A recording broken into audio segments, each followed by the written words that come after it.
Well, the bog is just like it's such a special place to me. I was taken here at a pretty young age. My mom brought me here when I was like 6 years old, and I started out just like pulling out invasive species where I couldn't really do any harm to the bog, but I've just grown to love this place so much.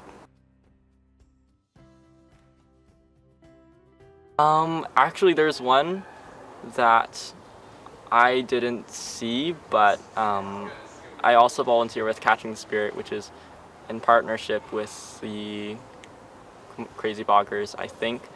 Um, but one of the supervisors saw a Pacific water shrew, and it's actually an endangered species that lives around here and eats the slugs here, which was really cool. She took a little video, so I think that would be my new favorite animal that was seen in the bog.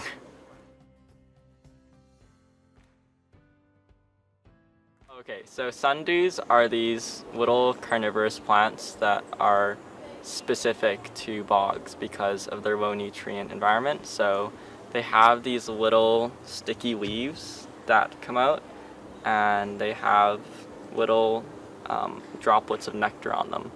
And what they do is they lure bugs like ants and other flies onto their leaves, and then once they're on there, they can't get off because they're so sticky. And then they're slowly digested by the sundews.